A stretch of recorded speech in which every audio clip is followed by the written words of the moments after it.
Assalamualaikum warahmatullahi wabarakatuh. Sobat RH sekalian, jumpa lagi kita di channel yang keren ini. Keren cadas. Ini hal yang menarik ya.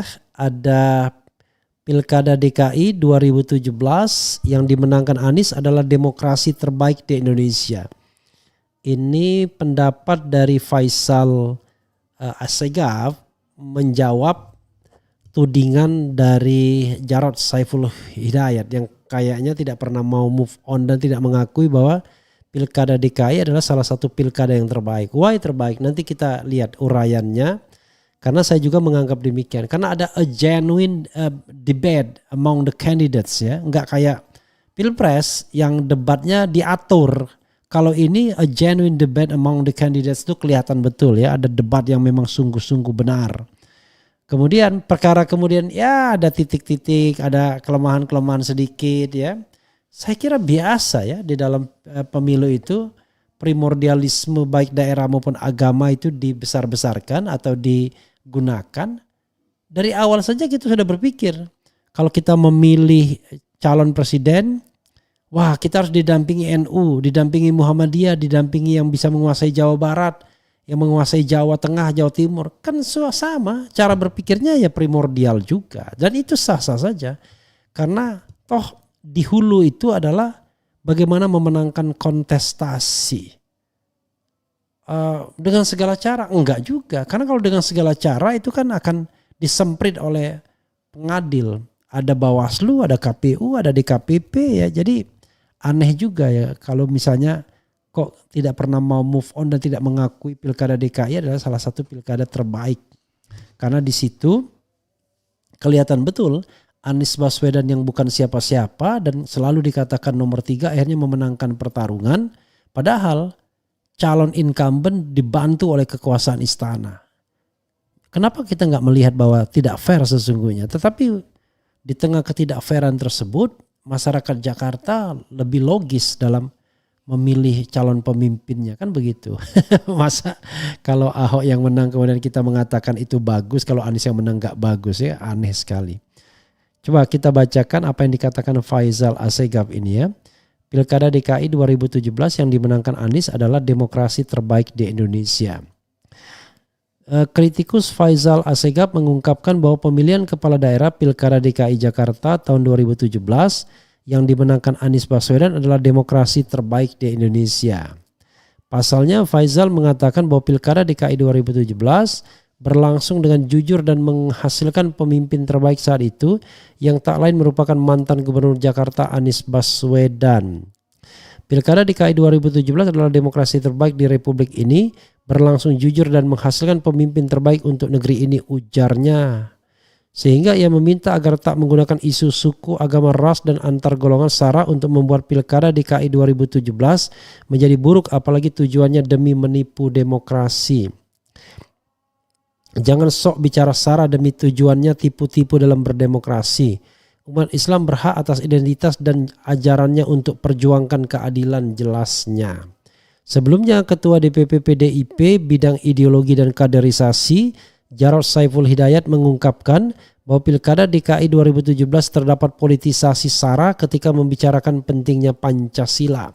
Jarod mengingatkan kepada masyarakat agar politisi sara di Pilkada DKI 2017 yang diikuti Anies Baswedan dan Basuki Cahayapurnama tidak lagi terjadi. Yang terjadi di Jakarta saat itu sudah bukan demokrasi lagi tapi sudah barbar dan kejahatan demokrasi. Wow, what? Memaksakan kehendak dan menghalalkan segala cara demi memperoleh kekuasaan, katanya dikutip dari Detik. Aneh banget ya, padahal yang memetik hasilnya itu Wakil Presiden Ma'ruf Amin. Bahkan ia mengaku pernah dihadang oleh kelompok yang menggunakan politisasi sara. Meskipun demikian perbedaan yang terjadi seharusnya tidak membuat permusuhan karena adanya Pancasila. Saya pernah dihadang dan diancam oleh kelompok itu. Saya jawab bahwa kalau tak suka pada Ahok, Jarod itu hak kalian untuk tidak memilih, tapi tidak bisa mengintimidasi dan menjual ayat-ayat untuk kepentingan sendiri, jelasnya. Namun perbedaan itu bukan untuk menjadikan kita bermusuhan. Disinilah Pancasila sebagai dasar ideologi bangsa, menyatukan semua perbedaan dan memperkokoh persatuan bangsa. Pancasila itu merangkul semua komponen anak bangsa pungkas Jarot. Ya, sobat era sekalian, saya pernah ditanya Rahma Sarita, mana yang saya pilih, Pancasila atau Al-Quran? Saya pilih Al-Quran. Ya, kenapa? Karena saya mengatakan seorang Muslim yang baik itu pasti dia seorang Pancasilais. Ya, dan seorang Pancasilais pasti seorang Muslim yang baik. No dikotomi. Tentu kita harus letakkan dengan interpretasi yang sesuai dengan ajaran Islam. Misalnya ketuhanan yang Maha Esa. Ketuhanan yang Maha Esa itu bukan berarti kita mencampur adukan ajaran agama. Tidak. Kita justru menghormati agama masing-masing. Lakum dinukum waliyadin. Jadi tidak saling misalnya melecehkan agama. Tidak kemudian menghina agama lain ya. Atau menghina agama sendiri. Banyak kan para buzzer itu menghina Islam ya. Jadi mengatakan waduh ini adik-adik akan menjadi teroris dan lain sebagainya. Jadi ada Islamofobia di sana. Lihat Islam gelisah. Nah karena itu kalaupun saya katakan saya harus dijadikan catatan Pilkada DKI itu. Bahwa Ahok memang dijadikan tersangka. Itu yang terasa tidak fairnya. Tapi bukan Anies yang membuat itu semua. Kan aneh jadinya. Yang membuat itu semua kan justru MUI, Majelis Ulama Indonesia yang dipimpin oleh Ma'ruf Amin yang sekarang menjadi wakil presiden. Kan dari fatwa MUI sebelumnya. Jadi fatwa MUI aneh kadang-kadang PDIP ini ya atau kemudian kelompok-kelompok yang menyerang Anies Baswedan kok Anies yang dipersalahkan padahal masa itu adalah masa yang digerakkan atau membela MUI pada awalnya ya Majelis Ulama Indonesia yang kemudian membuat fatwa. Makanya ada GNPF pada waktu itu, Gerakan Nasional Pembela Fatwa MUI. Dan Ma'ruf Amin pula yang menjadi saksi atau ahli yang memberatkan Ahok pada persidangan itu kan. Jadi nothing to do with Anies Baswedan. Aneh bin ajaib kemudian Anies yang dipersalahkan hingga saat ini ya, padahal itu adalah MUI.